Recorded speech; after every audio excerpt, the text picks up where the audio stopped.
Assalamualaikum warahmatullahi wabarakatuh. Sobat Kemenkeu Korpu, saya Widyarini Widya Iswara dari Balai Diklat Keuangan Malang. Dalam video kali ini kita akan membahas tentang tantangan dalam melakukan active listening dalam konteks percakapan coaching.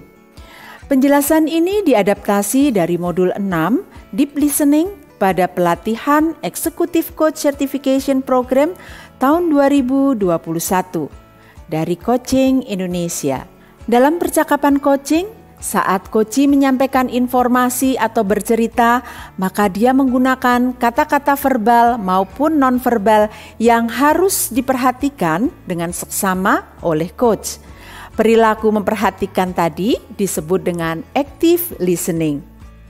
Sesuai dengan definisi dari International Coaching Federation, active listening merupakan aktivitas mendengarkan dengan fokus terhadap apa yang dikatakan secara tersurat maupun yang tidak terkatakan atau yang tersirat oleh klien agar coach dapat memahami secara penuh apa yang telah dikomunikasikan dalam konteks klien tersebut.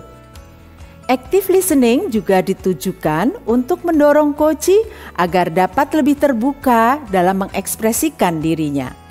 Bagi seorang coach, active listening akan membantu dalam memahami pesan-pesan yang tersirat di balik kata-kata dan cara coach bercerita. Singkatnya, mampu menangkap makna di balik kata-kata atau tindakan coach. Sekilas, secara teknis tampak mudah.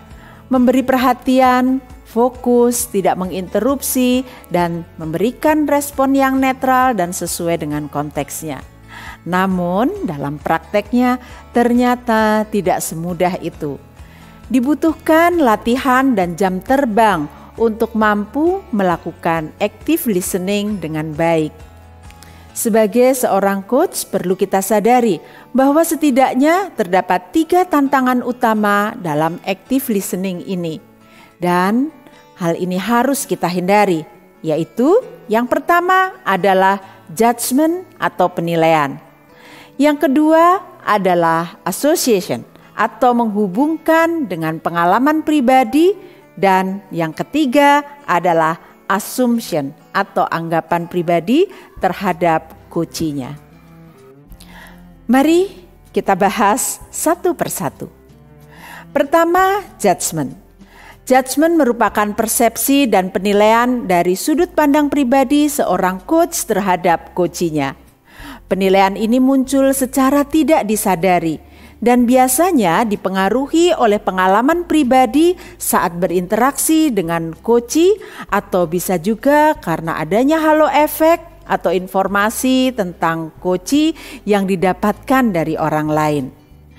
Bisa juga karena memori si coach terhadap orang-orang serupa atau yang memiliki kesamaan latar belakang tertentu dengan coach-nya.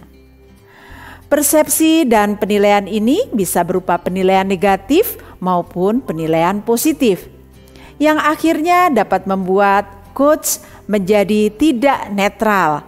Bahkan bahayanya lagi adalah informasi dari coach menjadi terdistorsi oleh pikiran dan persepsi dari coach-nya. Tantangan yang kedua adalah association. Association adalah kecenderungan coach yang secara tidak sadar telah menghubungkan hal-hal yang disampaikan oleh coach dengan pengalaman pribadinya yang konteksnya bisa jadi berbeda. Asosiasi ini dapat mengakibatkan coach menjadi tidak netral lagi dalam melihat dan memetakan situasi yang sedang dihadapi oleh coach. Peristiwa semacam ini dapat menimbulkan bias dalam memahami kondisi coach yang sebenarnya. Tantangan yang ketiga adalah assumption atau asumsi, yaitu anggapan tertentu yang muncul di kepala coach di mana asumsi atau anggapan itu belum tentu benar dan belum tervalidasi.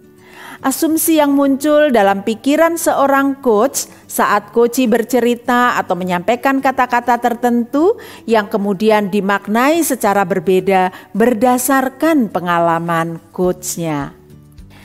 Ketiga tantangan dalam mendengarkan erat kaitannya dengan kecenderungan alamiah seseorang untuk melakukan filtering, tidak terkecuali seorang coach. Dalam filtering, di mana seseorang akan lebih memperhatikan atau lebih mendengarkan hal-hal yang berkaitan atau yang sesuai dengan dirinya, bahkan mendengarkan hanya hal-hal yang ingin dia dengar saja. Tentu saja hal ini tidak sesuai jika dilakukan dalam konteks coaching. Oleh karena itu, seorang coach harus benar-benar presence, yaitu hadir sepenuhnya di ruang percakapan coaching. Fokus, spontan, bersikap netral, terbuka, dan saling menghormati. Tidak disibukkan dengan pikiran dan persepsinya sendiri.